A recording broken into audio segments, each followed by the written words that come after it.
Ten கமாண்ட்மெண்ட்ஸ்ன்றது யூதர்களினுடைய நம்பிக்கையின் அடிப்படை.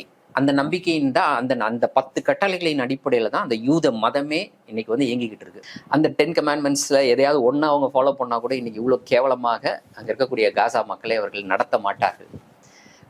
So அந்த 10 கமாண்ட்மெண்ட்ஸ் அப்போ மோசஸ்க்கு கொடுக்கப்படுது. அந்த மோசஸ் வந்து 10 கமாண்ட்மெண்ட்ஸை எடுத்துக்கிட்டு கடவுளிடம் இருந்து பெறப்பட்ட அந்த 10 கட்டளைகளை எடுத்துட்டு மலையிலிருந்து கீழே இறங்கி வர்றாரு. அதுக்குள்ளே இங்கே இருக்கக்கூடிய யூத மக்கள் அவங்களுக்கான ஒரு தெய்வத்தை உருவாக்கி, இதெல்லாம் வந்து 10 கமாண்ட்மெண்ட்ஸ் படத்துலேயே இருக்கு, நீங்கள் பார்த்தீங்க, கும்பிட ஆரம்பிச்சிடுறாங்க. அதுக்கு பிறகு மோசஸ் வந்து அவர்களை வந்து திருப்பி நல்வழிப்படுத்துறாரு. அந்த 10 கமாண்ட்மெண்ட்ஸை காட்டுறாரு, நல்வழிப்படுத்துறாரு. மோசஸ் இறந்து போயிடுறாரு அந்த இடத்துல. அதற்கு பிறகு மோசஸோடைய ஃபாலோ இருக்காரு ஜாஷுவா தான் அதை கண்டினியூ பண்றாரு. இந்த 10 கமாண்ட்மெண்ட்ஸ் ஜேர்னி தொடங்குது. ஜேர்னில இடையா வந்து சேர்ந்தது என்ன அப்படின்னு பாத்தீங்கன்னா அந்த 10 கட்டளை. யார் இல்லாம போனது அப்படின்னு பாத்தீங்கன்னா மோசஸ் இல்லாம போயிட்டாரு. இப்ப ஜாஷுவா கூட்டிட்டு போறாரு. அந்த 10 கட்டளைகளையும் ஒரு பேழையில வச்சு சுமந்துட்டு எடுத்துட்டு போறாங்க. கடவுள் கொடுத்த கட்டளைகளை எடுத்துட்டு சுமந்துட்டு போறாங்க. போனா கானான் தேசத்துக்குள்ள இவங்களை அனுமதிக்கல. அப்போ போர் நடக்குது. சண்டை போட்டு தான் கானான் தேசத்துக்குள்ள நுழைகிறாங்க. யாரு? யூதர்கள் மீண்டும் நுழைகிறார்கள்.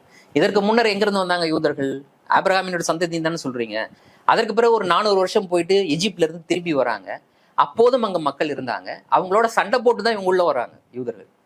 அப்போ இந்த நிலப்பரப்பு வரலாற்று ரீதியாக எங்களுக்கு சொந்தம் அப்படின்னு சொல்லக்கூடிய மக்கள் அந்த பகுதியில ஆல்ரெடி இருந்தாங்க. யூதர்கள் வர்றதுக்கு முன்னாடியே இருந்தாங்க. நல்லா புரிஞ்சுக்கணும். யூதர்களே அங்க வந்தேரிகள் தான். 2வது முறை உள்ள வரும்பொழுது சண்டை போட்டு தான் உள்ள வராங்க. ஜாஷுவா தலைமையில மிகப்பெரிய போர் நடக்குது. அதற்கு முன்னாடி ஆபிரகாம் வந்த போதும் கூட ஒரு கதை இருக்குது. ஆபிரகாம் அவங்க ஏத்துக்கல. சண்டை போட்டு தான் ஆபிரகாம் உள்ள வராரு.